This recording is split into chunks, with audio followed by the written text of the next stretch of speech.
Hello ladies and gents, I'm Mr. SNS, and welcome back to Roblox Identity Fraud 2. In the last episode, we made it here. Things actually started getting a little nuts as I began getting chased while in this basement.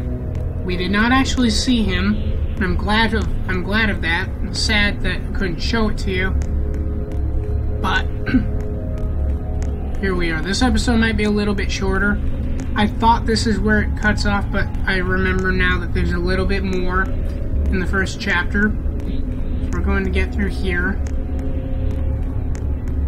There's a bunch of doors. Once again, the atmosphere, great. Great atmosphere. I'm not freaking out or anything, but just... And I'm not trying to sound... Okay.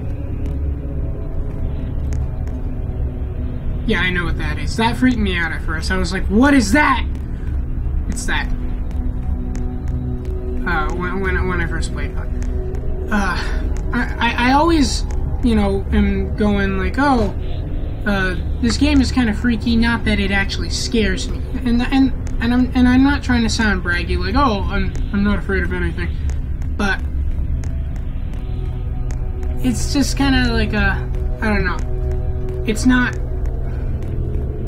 I really feel, for some reason, I feel obligated to clarify, I'm not scared of Roblox. There's something just about saying that a Roblox game is scary that's a little weird. And I'm not saying, like, oh, I feel ashamed of that.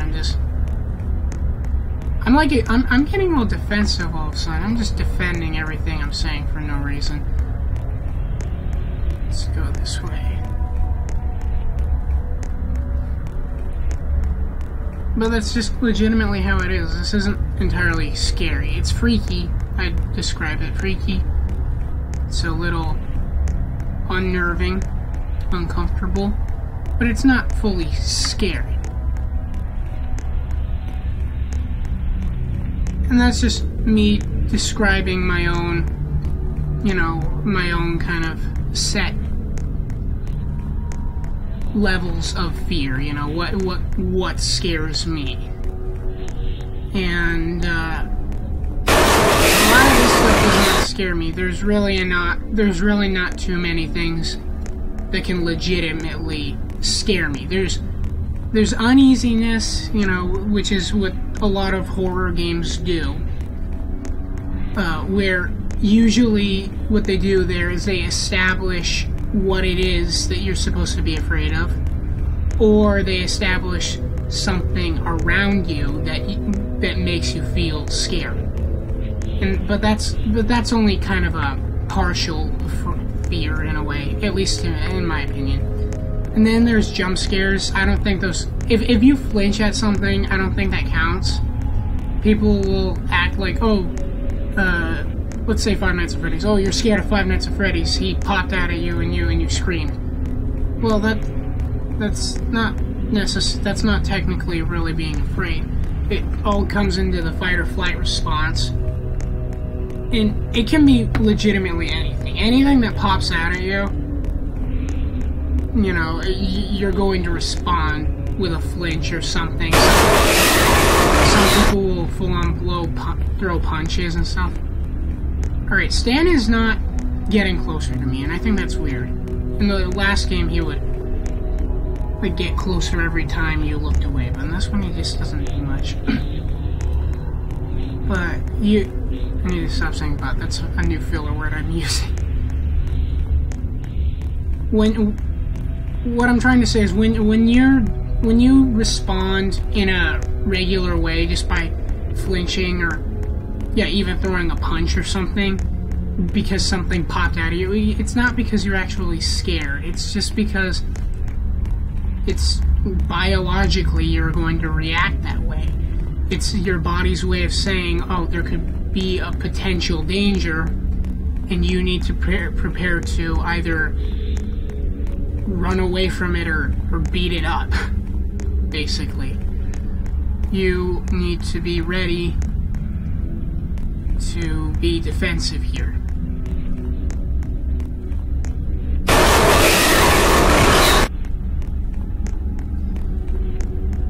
And that's why I am bothered in horror films and video games when they just, you know, they build tension and then the payoff is nothing but a jump scare.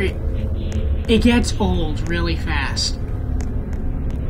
It gets really old. And I feel that Five Nights at Freddy's, as much as I love the series, it kind of built on that. It was very much built on that. But at least, I don't know. Some people are actually scared of it. Some people are actually scared of the animatronics. I'm not really. So it's really the jump scares for me. And then a little bit of tension, especially in Five Nights at Freddy's 4, for me, where it's silent and you have to turn your volume up incredibly loud so that you can listen for breathing. That's a little, that's kind of scary for me, but yeah, just now everything is trying to be like Five Nights at Freddy's. Oh, what? This is not scary enough? It's not scary enough looking at all the blood and stuff? Let's try and, let's put in a jump scare. See how you react now, suckers. And but I just go, okay, jump scares, once again, it's just biologically you're gonna jump at it. It's not, it's cheap. It's do something that's going to scare your audience. Make a scary scene.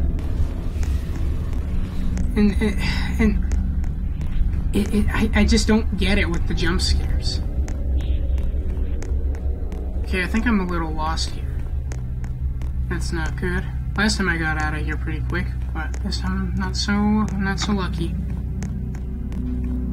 And then when it comes to blood and gore, that's my problem with slashers. I mean, slasher films have some interesting characters.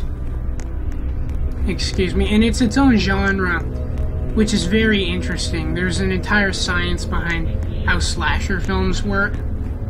But in my case, and I know several other people, we just don't find slashers scary.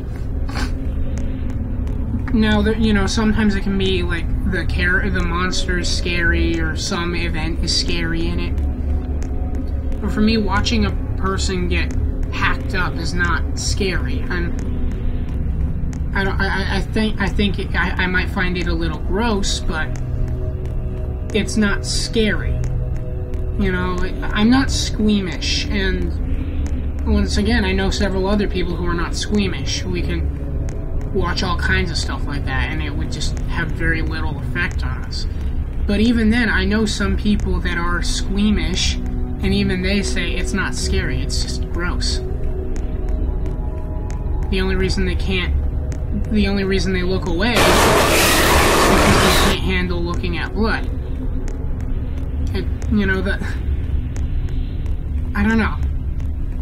So when I find a good game that, or movie that does something new, and they make an entire thing out of it that works, and, you know, they actually try to do something scary, then I'm all over it. I love it. But when it just does the same rinse and repeat formula, it bothers me. That was something I liked about A Quiet Place. Now, whether or not you like it, you know, it's undeniable that it tried something new. Now, a lot of movies and games go for it goes silent and then something pops out or something. But you couldn't always be too sure in the case of A Quiet Place, because there could be a jump scare, but there could not be. And that builds up a little bit more tension, and on top of that, the entire film is silent except for random noises and an occasional scene where they might talk or there will be a loud noise. The majority of the film is silent, and you as the audience, even in the theater, many people were just hesitantly eating their popcorn. It does that to you because it's constantly building tension, with this lack of something. You're expecting something to be there, but then there isn't.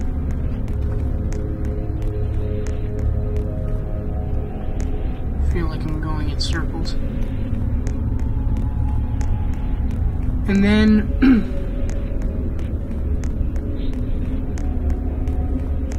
and then with it, there are times where there is no tension. You know, the silence still affects you, but there's nothing going on though.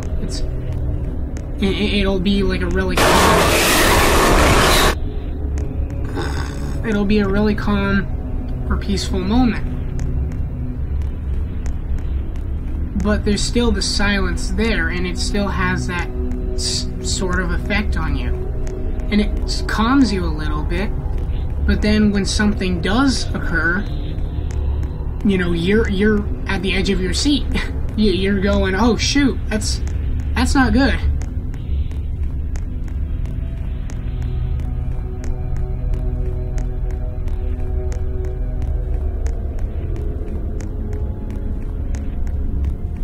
Oh my gosh. Stop! I am very lost. Lost in a mine. Alright, I'm just going to end it here. I hope you liked my rant on horror movies. Might continue that in the next video. But, if you going to continue, I'm still lost in this mine shaft. Hope you all enjoyed, and if you did, please like, comment, and subscribe. Thanks for watching. Good day.